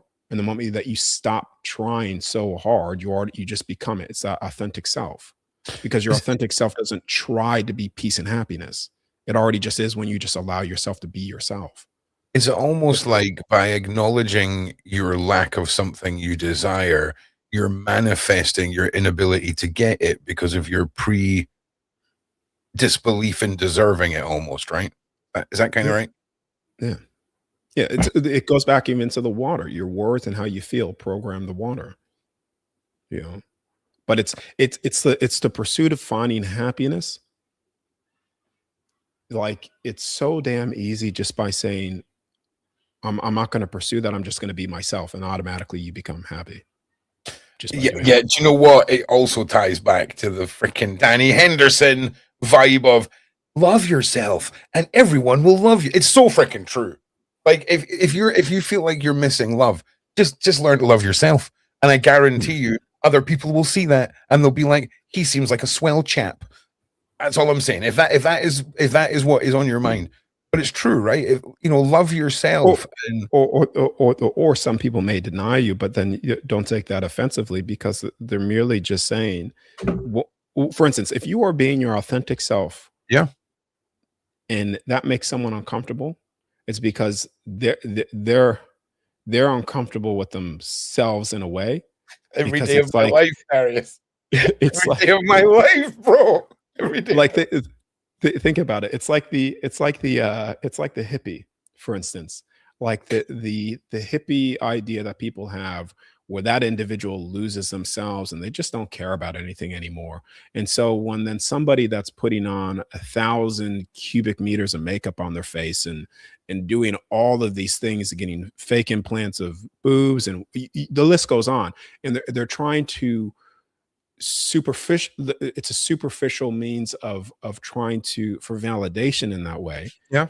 And then they come face to face, let's just say with the hippie that just, I don't care about appearance, come, that No. makes them uncomfortable, because it's like, oh my god, that's what I'm afraid of becoming. I'm afraid of being the just not caring anymore, Yeah. because if I don't care anymore, then people won't love me, people won't accept me, and then they just constantly put all this on themselves all the Mhm. time, of denying themselves the greatest power that they have, which is simply just being themselves and not caring what people think. Yeah, well, sadly, sometimes that can be a curse, Darius. Okay, because sometimes, as I've been told, I can be too much myself. Okay, so but I'm with you, and I fully endorse what you're saying. That's you spot on. Okay, how do Yeah. we find the next path in our spiritual journey when we are open and wanting, but don't know where the door is? Sorry, let me read that back like an adult reading it and not a 5-year-old. How do we find the next path in our spiritual journey when we are open and wanting, but we can't find where the door is, Darius? Go back to that meditation that I said before. What would you do back, or what would you say, and what would you do if the source of all things said to you, nothing matters? That's Oh, that's where you're going to find that door. yeah. I'm fully with you with that. Right, here we go. Past lives. Past lives. Is it possible for past lives to have the same blueprint as the current one, yet different location, body, etc.? So very familiar with that. So basically, do we walk the same path in various lives? I think I would imagine what that boils down to. Sometimes, yeah. Yeah, we do. Some people as well, they look almost identical, to 80% identical to what they've looked like through all of their lifetimes. I have that. I've seen my past lifetimes. I've seen what I am on the other side, like what I look like, and I look the exact same as what I look now.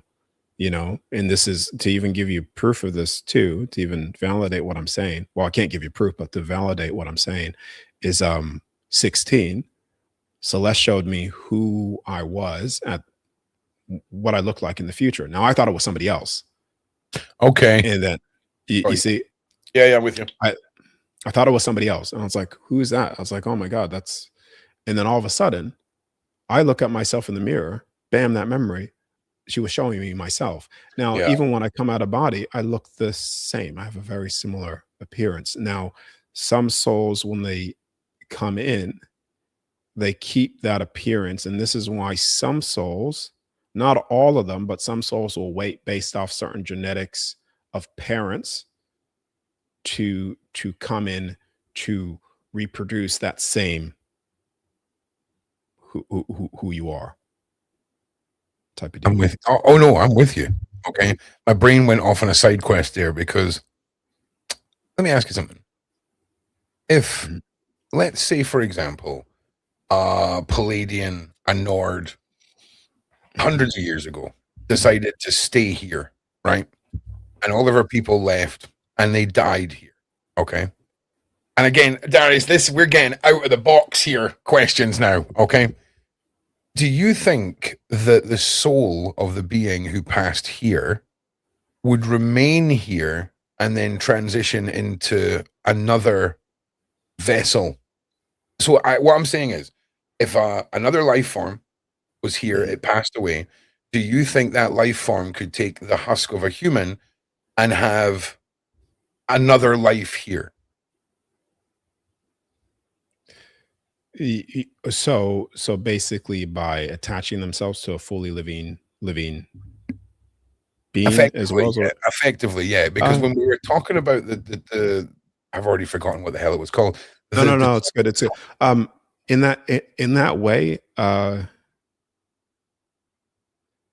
not based off what I've seen. Okay. What I know, no, based off what I've seen, but what I do know is that let's just play that hypothetical. Okay. Is that I know that some souls are in Antarctica. I've seen this very clearly. That some beings put their bodies in stasis and project themselves into a child that was being born, for instance, Mhm.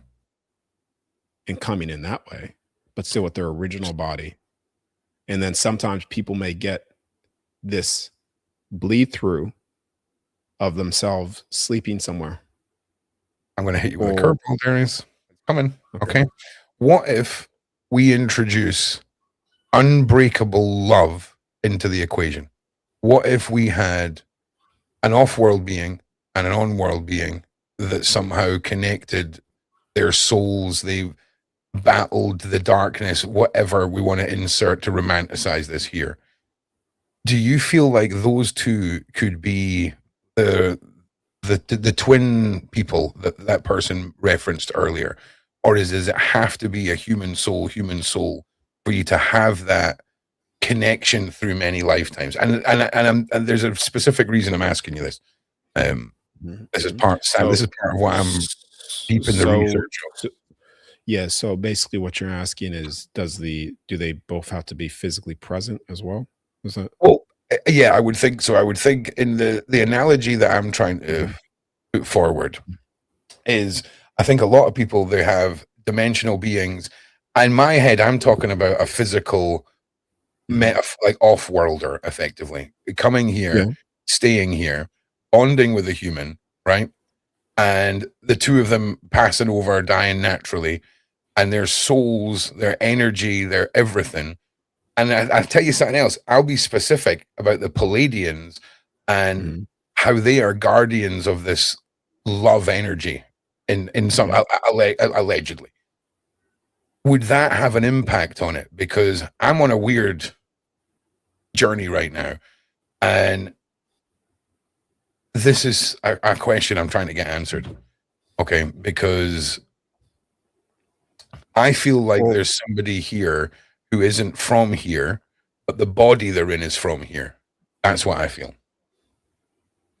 Well, yeah, that you're asking, yeah, that could happen in pairings too. Yeah. Okay, good. Yeah, yeah. It's for instance too. It's why some people search their entire life trying to look for an original pair. And I can't find it here because that person's not here. You're a smart man. If anyone, I just want you to know, you're a smart man. In case no one's told you today, Darius, smart man. That's not necessarily smart, dude. Like, you're answering so many questions. My head has been so deep in print-offs and books and like PDFs online trying to get answers on exactly what I've just asked you. Like, but no, but I'm going to give a concept to this. What I'm saying, like I was gonna, but it's because some of them aren't here, and you'll find this with near-death experiences. So near-death experiencers, they'll end up dying, and then they access a love for an individual there that is so profound. You would say that's original pair. It's like, oh, that's there's probably one story that I remember where a female died and then sorry, no, a male died, and then he went to his life review. After his life review, then he was presented with this lady, this woman, and he knew instantly that that is the woman that he was trying to search for his entire life here, but she was there the entire time, that original pair, Mhm. you know. Yeah. Oh yeah. So And again, we've got to understand the magnitude of the algorithm of how many lifetimes it takes for an original pair to be reproduced for that pair to re-find each other, right? That's kind of what you're saying, yeah? Like in some cases, the DNA of the parents, it all has to kind of match up as close to the original as possible. sometimes, not all Sometimes, the time. no, not all the It, time. No, not all the time, but well, sometimes. for instance, like I'll give you a concept. Sure do that. Souls could come in any form that they desire, in terms of they say they're in another, they look differently from lifetime to lifetime, and you'll have some kids that say, I picked you this time, because that child, we all know these stories, the child says, I picked you, because that child already knows that he picked that parent to try to come through to look a certain, like or connected to a soul family Yeah. or what have you. Sure. But I just had visions of one of my children saying that to me, and that being known as the creepy child for a while. Okay, because I've got wonderfully gifted children. Okay, um, Mhm. but my eldest, man, when she was growing up, like there was a couple of moments where I was like, wow, this, I mean, it's profound. I can bust her chops about it. I know exactly what was happening, but she stood in the hall as a little girl saying the word Maisie, which was my dead godmother, and obviously standing and holding her hand in the hallway. And, my whole life, that's normal. But do you know Mhm. what, bro? It's crazy how unnormal that is for a lot of people. And I mean, we're talking full on cliche. Don't talk about it. If we don't talk about it, it's not real. I don't really think that's how it works. It's still Yeah. there. Okay. Yeah. But it fascinates me because I was raised very much, it's all normal. Just talk to them. Just, from a paranormal point of view, should we just say. Yeah. And it's amazing how much that really built the foundation for my belief and intent with everything. Mm. So how crucial is it, right, that we try and not terrify our children away from these things? And what's the balance, do you think? Uh, don't lie to them. Yeah. And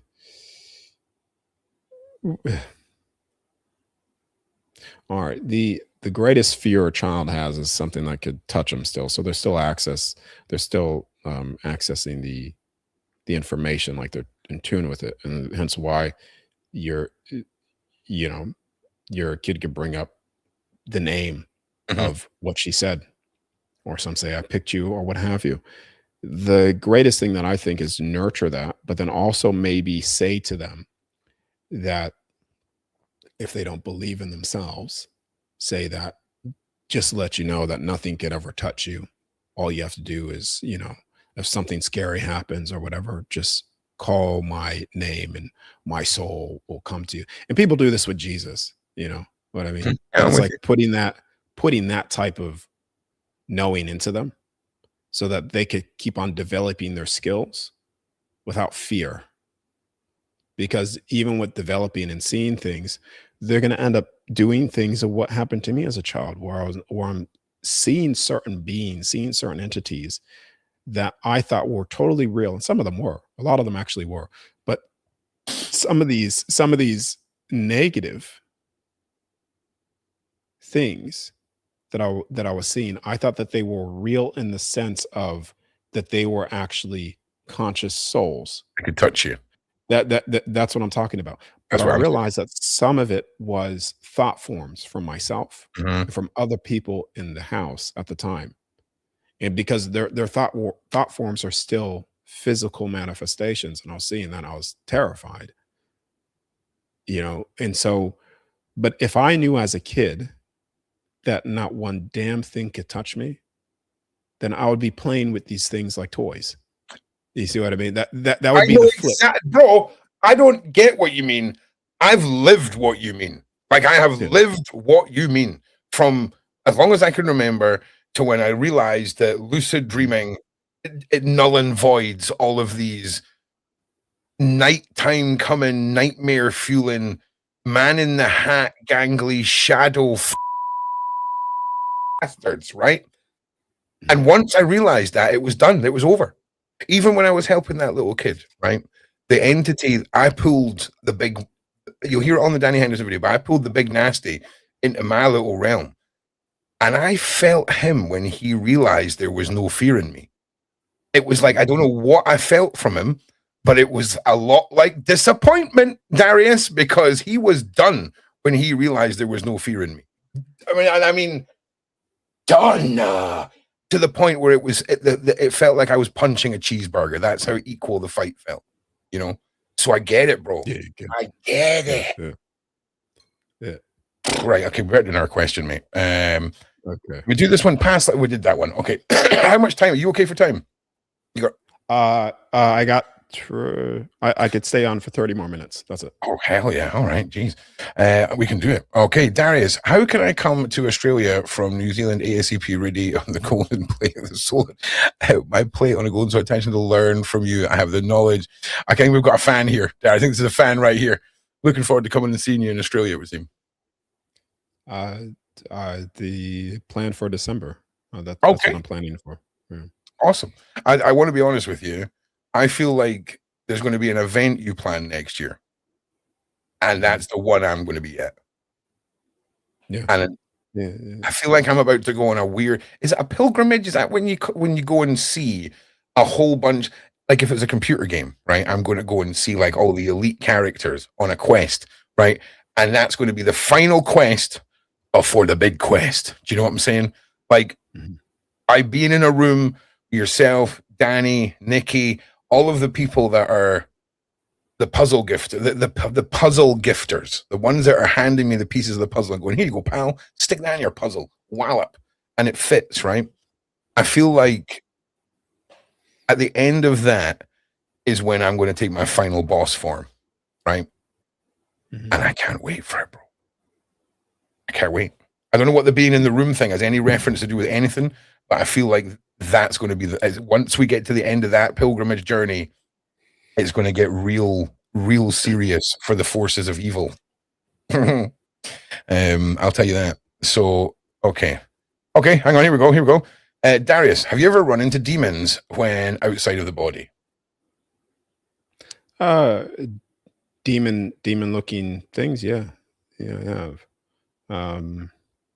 Very, very nefarious looking things that I thought could touch me and do all these things to me. And, you know, I realized that nothing could touch or entrap your soul unless you believe it to be so. Yeah. And so, and I know that a lot of these demons, what people call demons, yep, are actually sometimes attached to thought forms from another soul. And so, what you may think to do is hate it, kick it, whatever. But actually what I do is I just send love to it, because I know that when I do that, if it's not of my thought, that frequency resonance sends it right back to the very source, which the soul that even thought it into existence itself. And I literally just got a ding on my phone as I said that. So there you go. That's the answer. Freaking fascinating, dude. You really are. Is the age of Aquarius, which is coming, going to free us all? There's endless laws and taxes purposely put in place to keep us all enslaved. Hold on, give me 1 sec, man. Yeah, of course. We got 10 minutes.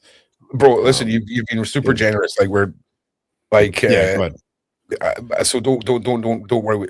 All of the questions that I'd saved, I have asked. I'm sure there was more. So I am sorry. Yeah, ask that one. I'll do as quick as I can. Yeah. Okay. Yeah. The 13 gods that created this construct, are they 13 races?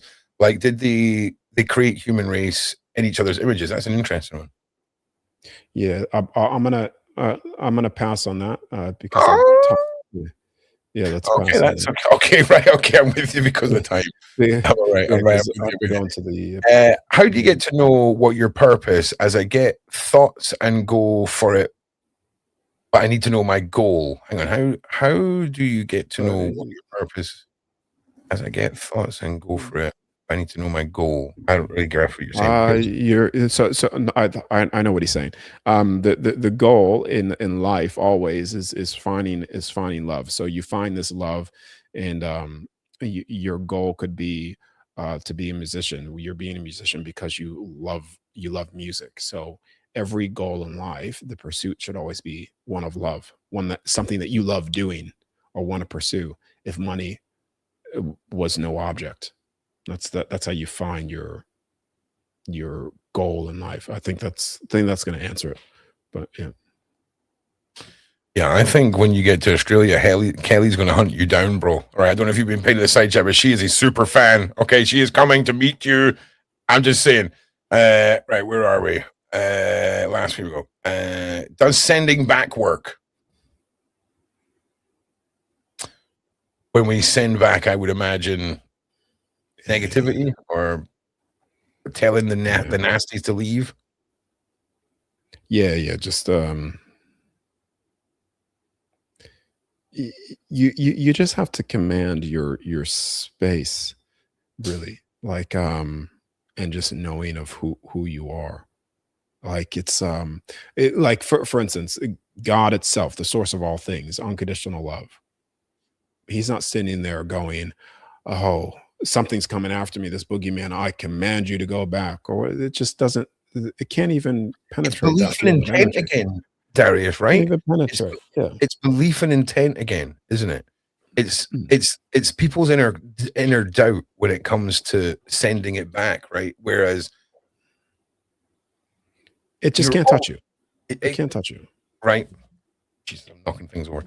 All right, see if we can get to, okay, here we go. Why won't aliens tell the government to give everyone $1 their own?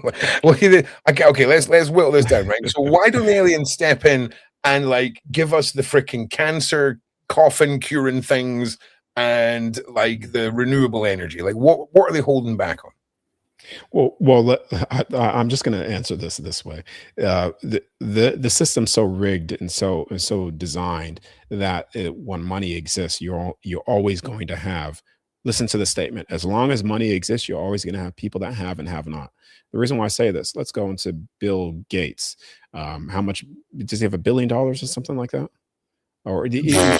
At least Yeah, he has billions of dollars. Now, did you know if he sent in even Elon Musk and other figures that have billions of dollars, if they've literally taken all their money out and given everybody that money, it would collapse the system yeah, they because it probably can't it can't operate. It can't. So everything's based off scarcity. And that scarcity is this very system that we're in to keep you in the state of fear, scarcity, survival. So with the way that things are set up, let's just say if I gave everybody $1 million, even though you are the millionaire, automatically a piece of bread would be $1 million. Or like the I'm with you. money is the problem. It really is in this current system that we have, I feel because like there's always going to be this poor and rich in this certain system, unless it flips to resources and freedom for everybody. Yeah. yeah, yeah, 100. it's yeah, people are it's just I'm paying attention to the study, but I agree with you. And hang on a second, let me just tidy up some Like stuff here. with the current system, there's always going to be poor people, and it's not necessarily like it's like, just understand that that's the way that this thing is set up.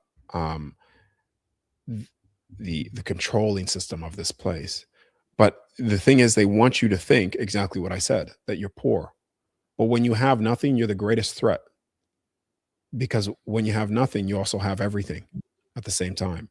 The Yeah, rich have everything, but guess what? They're afraid of losing every damn thing. Makes them controllable. makes them weak, not a threat, unless they use that same power to then do good. Then they become a threat. You know? I hear you. I hear you. Well, listen, is there anything, Darius, you want to tell the people as we wrap up the show? Is there anything that you, is there anything you want to tell us? Anything at all? Anything you got going on? Just hit us with it before we wind down, brother. No, I don't. I'm just focusing on doing more in persons and getting in, awakening certain things physically, or where people could actually see proof of concept. You know, that's what I'm doing. That's what I'm focused on. And anything we can ever do to assist with that, mate, let Sarah know. We're always here to do anything we can to help you with all you're doing. It's just incredible. Every time we talk is just awesome. And I just want to say thank you so much for giving up your time. It's over 2 hours tonight, brother. I really can't thank you enough. And it's been a great conversation. I'm sure it's been sometimes frustrating. By interviewing can be very much like a one-directed conversation. But it's been a fantastic night, Darius, and I can't thank you enough for giving up your time for me. I really can't. Yeah, no problem, man. That's it's good. You're funny. You're a good person to all over the place, man. Right. Well, listen, Darius, thank you. Thank you to the mod. Thank you to the admins. Big shout out to Sarah. I'm going to be going live over on my channel just shortly because we need to talk. So I'll see some of you over there. That's at ProjectROOQ. Link is in the description. And I'll see you all in the next one. And Darius, thank you. We'll see you all soon. Yep. Peace. All right. Gotcha, man.